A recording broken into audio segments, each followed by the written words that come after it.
So all those night shifts paid off, and you finally made it to the premier CME event of the year, hosted in some exotic island. It's you and 300 other medical professionals, all bolusing alcohol and vitamin D. You're on your way to the critical care zipline event, and then suddenly, this happens. Well, now what? This wasn't in the conference brochure. After debating the intricacies of the Good Samaritan law, you decided it'd probably be a good thing to quickly take a survey around you and see what tools you may have to help in this situation. To be honest, this is about it. Well, that's not going to help. So now, let's take a moment to think of what exactly you don't have. What things are you used to turning around and having right at your fingertips in your hospital or in your clinic? You have no advanced airway devices, no supplemental oxygen, and dare I say it, you don't even have BiPAP. And most importantly, you have no support staff. So, what are you going to do? My name is Andrew Schmidt, and I'm an emergency medicine resident physician at the University of Florida in Jacksonville, Florida, and director of Lifeguards Without Borders. And I'm here to talk to you about drowning and give you a quick overview of what you can do if this situation should ever arise. So why talk about drowning? Well, it continues to be a leading cause of injury death around the world, and while most of us are lucky to live in areas where death rates are relatively low, as you can see by this map, which is scaled based on drowning death rates, it is not hard to find yourself in a country where the rates are staggering, and you may find yourself in a position to act. To understand where we are, it is important to understand where we came from. The treatment of drowning has been documented all the way back to the ancient Egyptians. Throughout the centuries, the primary goal of resuscitation of the drowning victim has been primitive but consistent: to rid the lungs of water. Unfortunately, old habits tend to die hard.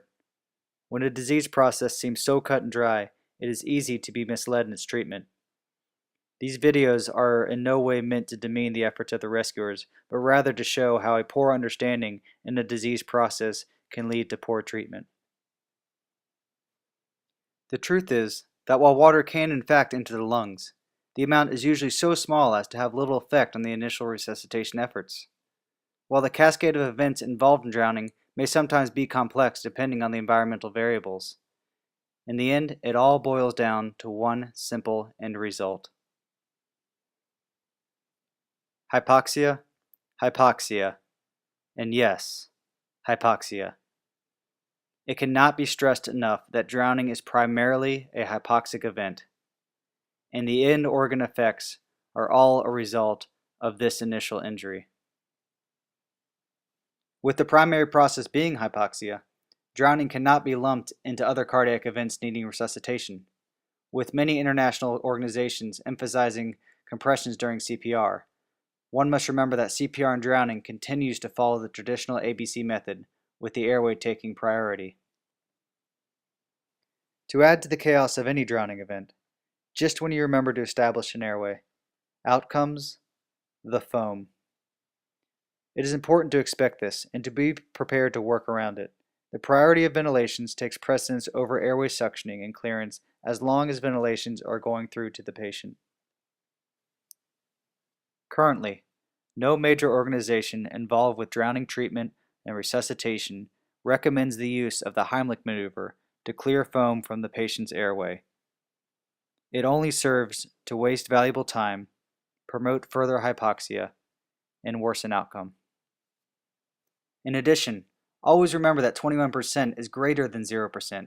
It always has been, and it always will be. Mouth to mouth, mask to mouth, and bag valve mask ventilations may all be started without supplemental oxygen. When the oxygen arrives, someone else will hook it up. Until then, get air into the patient. Most drownings do not involve trauma to the cervical spine. As with any other injury, airway takes precedence over cervical spine mobilization. A mobilization should only be attempted if the patient has a patent and stable airway, and if there is clear evidence of head injury or witness trauma.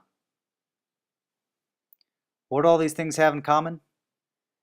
They can all be sacrificed instead of your own life in the attempt to rescue a drowning patient.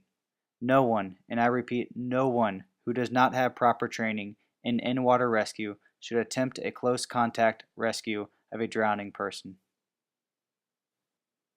If you do not have proper in-water rescue training, attempts should be made to reach items to the victim, throw items to the victim, or to transfer a vessel out to the victim. As a last-ditch effort, only those comfortable in the water and comfortable in their current surroundings should attempt to go to the victim. By following these guidelines, and by truly understanding your own limitations, you'll avoid the uncomfortable, often dangerous, and unfortunately deadly experience of being completely and utterly out of your own element.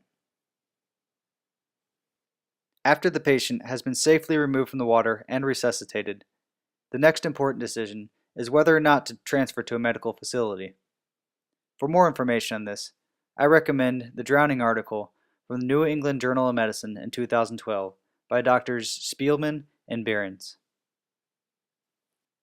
In closing, I would like to thank you for your attention. Please visit our organization, Lifeguards Without Borders, to learn how we are using our passion for medicine to better the prevention and treatment of drowning around the world.